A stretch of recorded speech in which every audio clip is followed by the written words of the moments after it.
Hello students, how are you? I hope you all are fine. I'm also fine. Stay at home, be safe, do hard work, obey your parents, and follow the rules and regulations, follow the ethics, and you should obey your parents. Okay, dear? Now, today we are discussing about again a remaining chapter, barriers of effective communication. हमारा directing chapter चल रहा है. Directing chapter का आज हमारा last topic है barriers of effective communication. यानी कि कम्युनिकेशन हम एक दूसरे से कोई भी बात कम्युनिकेट करते हैं, एक दूसरे से बात करते हैं, एक दूसरे से कोई मैसेज देते हैं, तो उसमें क्या क्या बाधाएं आ सकती हैं, क्या क्या हमें प्रॉब्लम्स का फेस करना पड़ सकता है, वो प्रॉब्लम्स मैं आज ये डिस्कस करूंगा. फिर इम्प्रूविंग द कम्युनिकेशन इफेक्टिव, हम अपने कम्युनिकेशन को इम्प्रूव करने के लिए क्या क्या कर सकते हैं, ये दो बातें आज हम डिस्कस करते हैं deeply. Okay dear, first of all I am discussing about barrier to effective communication. हमने इसको 4 पार्ट्स में डिवाइड किया हुआ है बैरियर्स को. फिर हम समझते हैं इसको. Barriers, sometimes the message send by sender के द्वारा कोई मैसेज भेजा जाता है, does not reach the receiver in the same manner as expected by the sender. This filtration, misrepresentation of communication may cause misunderstanding. Therefore, it is important for a manager to identify these barriers and take measures to overcome these. यानी कि sender कोई भी message भेजता है तो receiver को proper way में वो नहीं मिल पाता या कोई गलत तरीके से उसको समझ लेता है, तो उसको कम करने की कोशिश करनी चाहिए. लेकिन एक मैनेजर को कम करने की कोशिश, लेकिन हमें इस तरह के बैरियर्स हमें देखने को मिल सकते हैं. मैनेजर को वो कौन कौन से पहले बैरियर हैं, उसको दूर करने के तरीके हम बाद में डिस्कस करेंगे. पहले देखते हैं कौन कौन से तरीके से हमें कम्युनिकेशन करने में दिक्कत आ सकती है. इसको हमने 4 पार्ट्स में डिवाइड किया है. Semantic barriers, psychological barriers, organisational barrier और पर्सनल बैरियर. सेमेटिक बैरियर्स में हम पहले देखते हैं. सेमेटिक बैरियर में sometimes the same words and sentences can be understood difficulty by different people in the organisation, which means difference in the understanding levels of the employees. यानी कि उसको समझने में सेमेंटिक बैरियर क्या होते हैं, यानी कि वो बैरियर, वो कमियां जो कि समझने में किसी को दिक्कत हो. हमने कोई पॉइंट किसी को बताया और दूसरे ने उसका गलत मतलब निकाल लिया. एक एग्जांपल दे सकता हूं मैं आपको. मान लीजिए कोई सेलर हॉर्स का उसका बिजनेस है, और हॉर्स एक जो बिजनेस करता है हॉर्सेस का, घोड़ों का, उसके पास एक ब्लैक कलर का घोड़ा है, व्हाइट कलर का घोड़ा है, और उसने किसी को वो बेचना चाहता है. जो सेलर है, जो बेचने वाला है, वो ब्लैक कलर का घोड़ा बेचना चाहता है, और जो खरीदने वाला है वो व्हाइट कलर का घोड़ा खरीदना चाहता है. तो दोनों में मिसकम्युनिकेट हो गया, समझने में दिक्कत आ गई. समझने में जो दिक्कत आ जाए किसी बात को, that is called semantic barriers. Semantic barriers, got it. उसने कहा इतने टाइप के सेमेटिक बैरियर हो सकते हैं. ये कितने हैं? 6 टाइप के. पहले कहा है बॉडी एक्सप्रेस्ड मैसेज. जैसे कि भाई पहला पॉइंट मैं आपको डिस्कस करता हूं. जैसे for example, sometimes due to lack of vocabulary managers may use the wrong words, omission of needed words. Due to this the manager may fail to convey the same meaning to his subordinate. यानी कि कई बार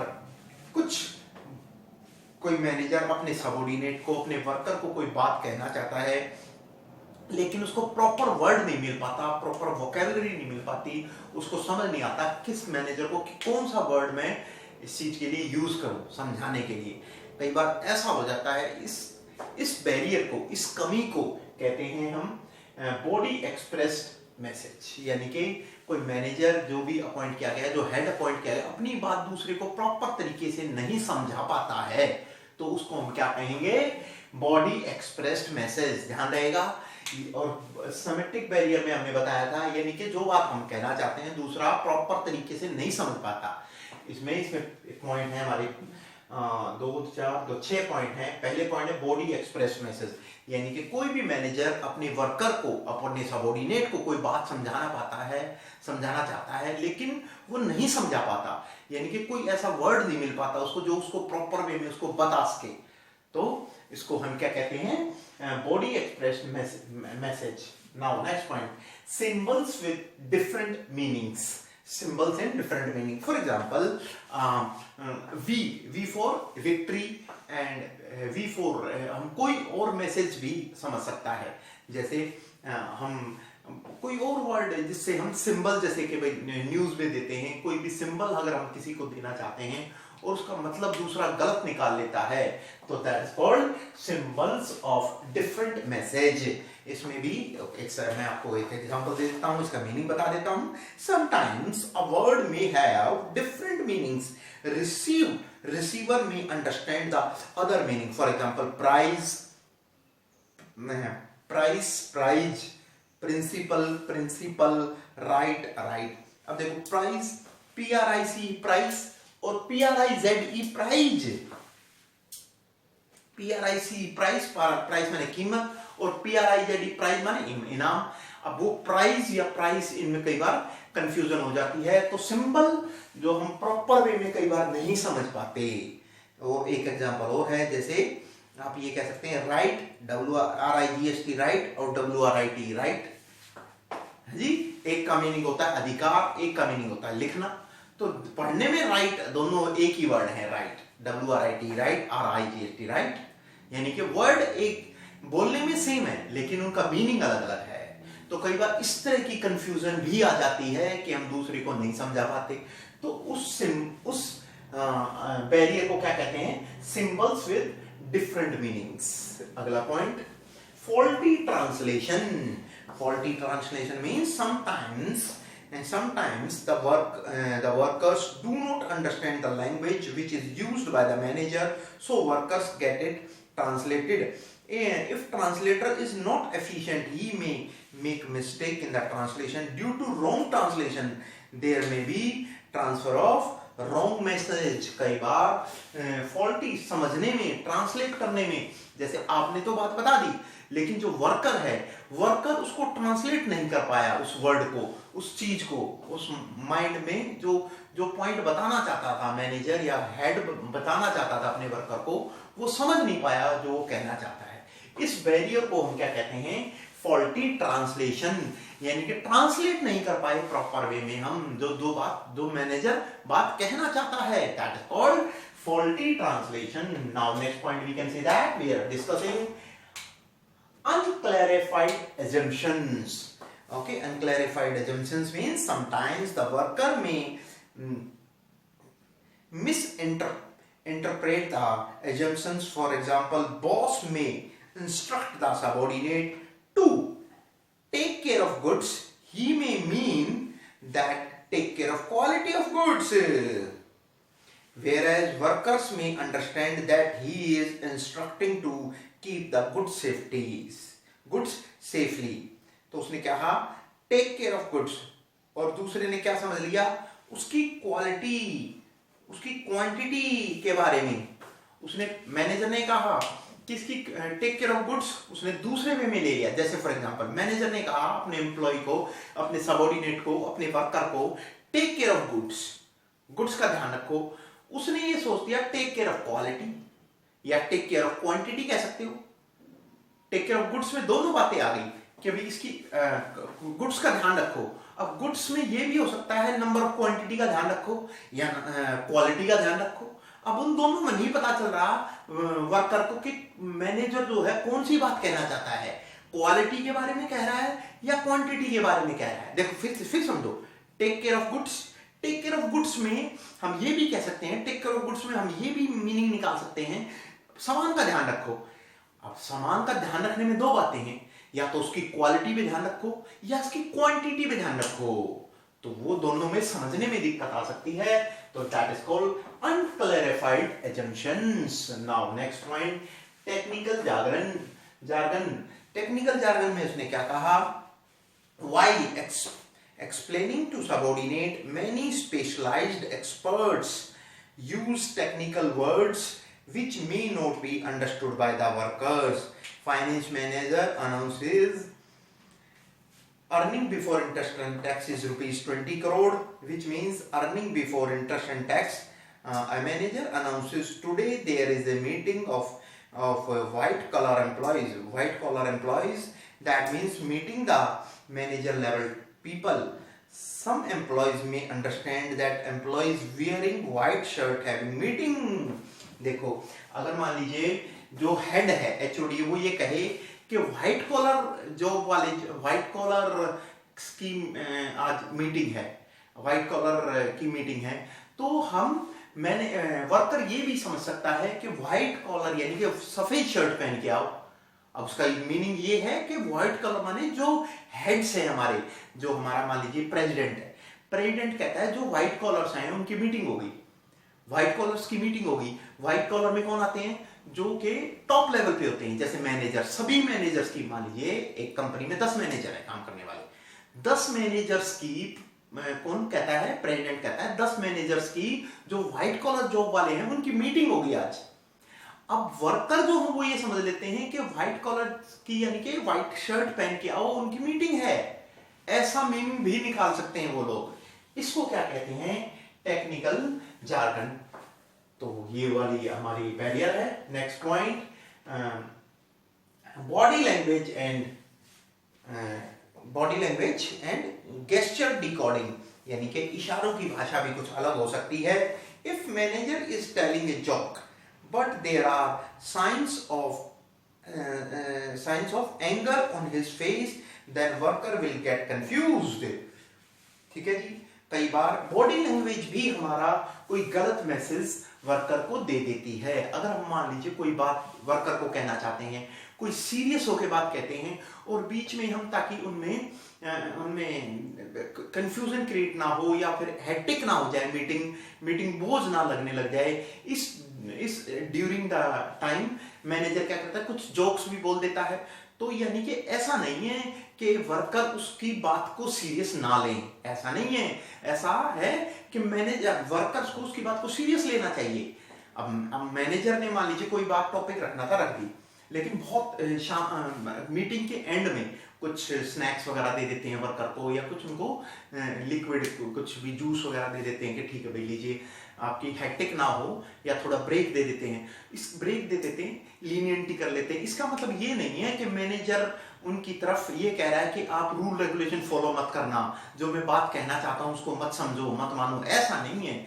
अगर वो कुछ चीजें gift देता है तो इसका मतलब ये नहीं है कि आपको ये बात नहीं माननी है जो कंपनी के अंदर अप्लाई होती हैं, ऐसा बिल्कुल नहीं है। तो मैनेजर जो बात कहना चाहता है वर्कर्स को, वर्कर को ध्यान से सुनना चाहिए। लेकिन कई बार बॉडी लैंग्वेज के कारण भी बैरियर्स क्रिएट हो जाते हैं, यानी कि कुछ दिक्कतें आ जाती हैं। नाउ नेक्स्ट साइकोलॉजिकल बैरियर, इसमें भी हमारे 4 पॉइंट है, आज हम इसको भी डिस्कस करते हैं। अभी हम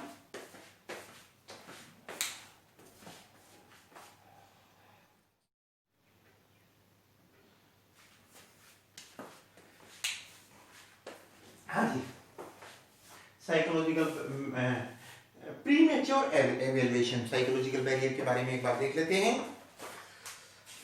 उसने कहा इमोशनल और psychological factors also act as barriers to effective communication, यानी कि इमोशनली भी और साइकोलॉजिकली भी कुछ बैरियर्स हमें देखने को मिल जाते हैं अच्छे कम्युनिकेशन में।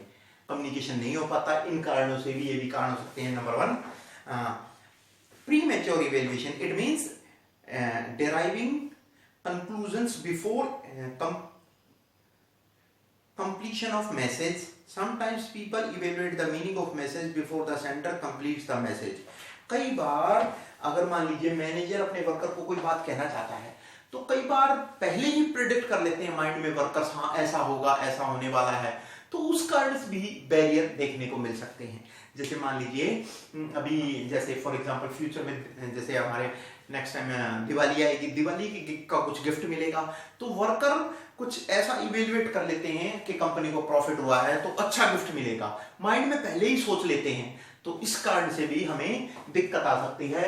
तो उसको कहते हैं प्रीमैच्योर एवेल्युएशन, यानी कि माइंड में कुछ और सोच लिया वर्कर्स ने, लेकिन ऐसा होता नहीं है, लेकिन इस कारण से भी हमारा कम्युनिकेशन गैप क्रिएट हो जाता है। Now next point, lack of attention.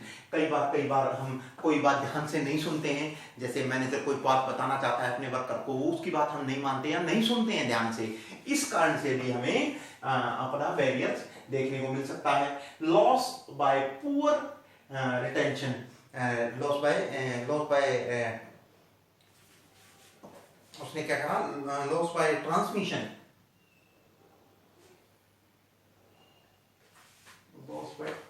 loss by transmission,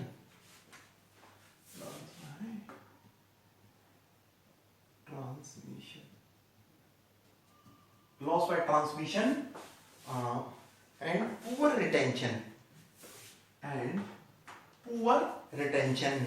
इसके बारे में देखते हैं। when communication passes through various levels, this results in filtering or loss of information, especially when is oral information. Sometimes message may not be able to retain all information for a longer time.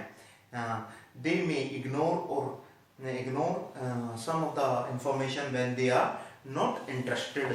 कई बार loss of transmission और and poor retention, हम जब कोई भी बात हम एक जगह से दूसरी जगह पे, फॉर एग्जांपल तो हमारा जो है प्रेसिडेंट है, हमें कुछ बताना चाहता है, प्रेसिडेंट पहले मैनेजर को बात कहेगा।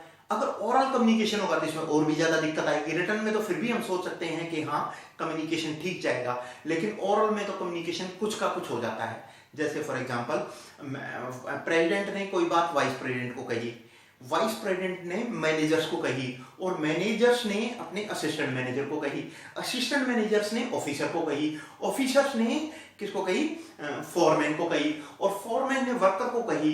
कोई भी बात इतने ऊपर से नीचे डाउन तक जाएगी तो डेफिनेटली कुछ ना कुछ कम्युनिकेशन ब्रेकअप होगा, या कुछ कम्युनिकेशन इंटरेस्ट नहीं लेंगे लोग, जिसमें किसी भी लेवल के मैनेजर का इंटरेस्ट नहीं है उसमें सुनने में, तो उसको ध्यान से नहीं सुनेगा और वो कुछ और कम्युनिकेट करके नेक्स्ट लेवल पे अपनी बात कोई और रख देगा।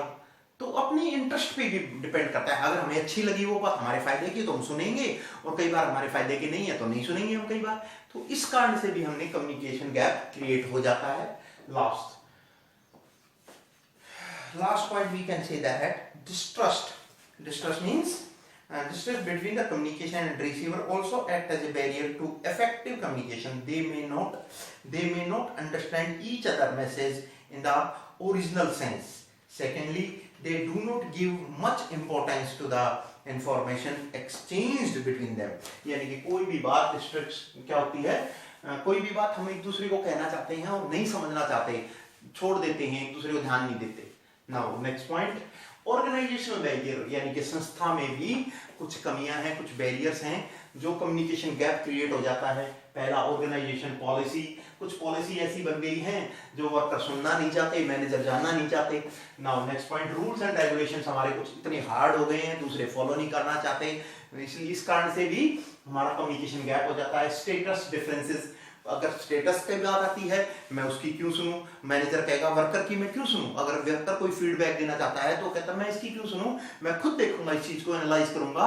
ईगो प्रॉब्लम भी आ जाती है कई बार, तो इस कारण से भी हमें स्टेटस डिफरेंसेस हो जाते हैं, इस कारण से भी हमें बैरियर हो जाता है, कई बार कमियां देखने को मिल जाती है, कम्युनिकेशन प्रॉपर नहीं हो पाता।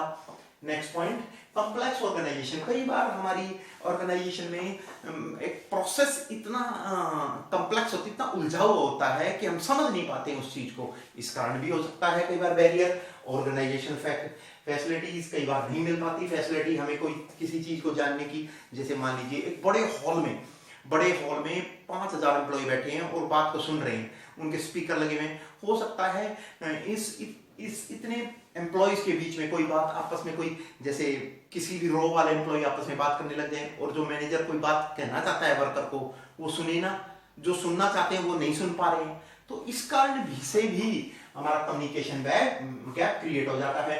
Personal barrier, lack of confidence, कई बार हम कॉन्फिडेंट नहीं होते कि हाँ हम कर सकते हैं या हम नहीं करना चाहते, या हम आगे बढ़ सकते हैं या नहीं बढ़ सकते, इस कारण से भी कम्युनिकेशन गैप क्रिएट हो जाता है, कॉन्फिडेंस नहीं हो पाता।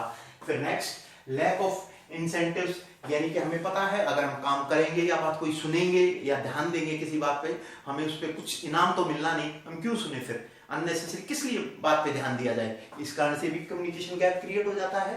नेक्स्ट आ जाता है फियर ऑफ अथॉरिटी, यानी कि अथॉरिटी फियर, यानी कि हमें अगर मान लीजिए हम बात सुनेंगे और हमें काम करना पड़ेगा लेकिन हमें अथॉरिटी नहीं मिलेगी, इस कारण फियर, अथॉरिटी का डर भी हो सकता है कि अथॉरिटी ना मिले या रिस्पॉन्सिबिलिटी ज्यादा हो जाए, इस कारण से भी कम्युनिकेशन गैप क्रिएट हो जाता है।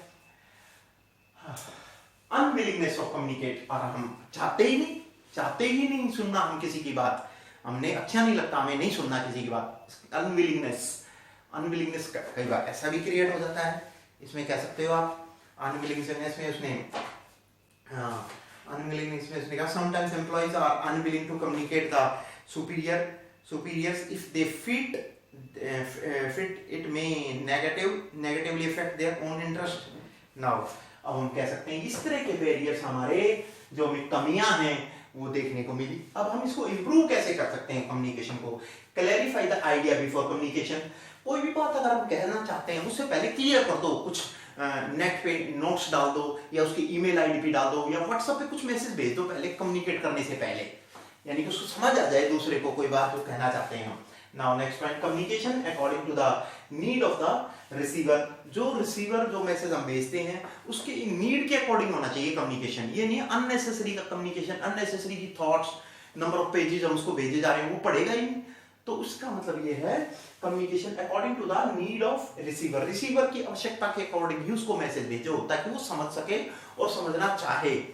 Next, consult other before communication, others यानी कि दूसरों के साथ कोई भी कम्युनिकेट, कोई भी बात कहने से पहले उनसे कंसल्ट कर लो कि ये बात ठीक है, ऐसा हम कर सकते हैं, तो फिर अपनी बातें कहो उसको कि आपको ये करना है, टॉप से ऑर्डर आया है तो आपको ये काम करना पड़ेगा।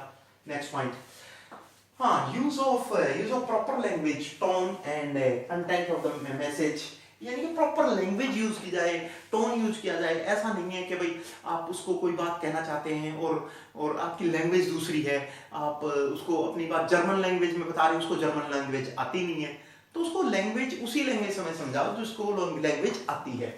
नेक्स्ट, प्रॉपर फीडबैक भी होना चाहिए। हमसे पूछें, किसी को अगर हम कोई बात कहते हैं, कोई बात हमने समझाई है तो बाद में हम उससे पूछें कि ये बात आपको समझ में आई है या नहीं आई। जैसे फॉर एग्जांपल मैनेजर एम्प्लॉय अपने वर्कर को कहता है, सबऑर्डिनेट को कहता है कि अगले साल सेल इंक्रीज होनी चाहिए 10% से, तो 10% से इंक्रीज होनी चाहिए।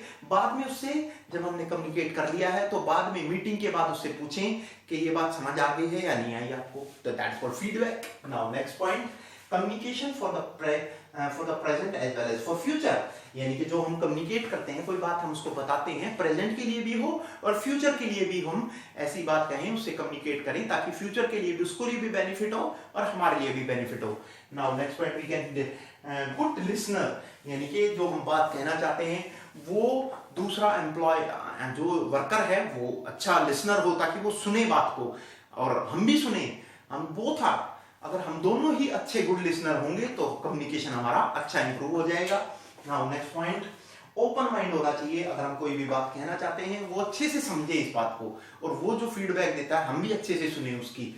Now next point, completeness of message, completeness of message, यानी कि a message is effective only when it is given completely, the receiver should not be left guessing, यानी कि जो बात हम कह रहे हैं वो कंप्लीट हो जाए, प्रॉपर लास्ट तक हम उसको बात कहें और वो सुने भी और कंप्लीट हो। जब तक हम अधूरा मैसेज कोई किसी काम का नहीं, प्रॉपर मैसेज यानी कि पूरा मैसेज जाना चाहिए, पूरी बात समझ में आ जाए जो भी हम अपने सबऑर्डिनेट या वर्कर को कहना चाहते हैं। ओके, ये हमने आज पॉइंट डिस्कस किए हैं, हमने बैरियर डिस्कस की और इफेक्टिव कम्युनिकेशन कैसे बनाया जाता है ये डिस्कस किया।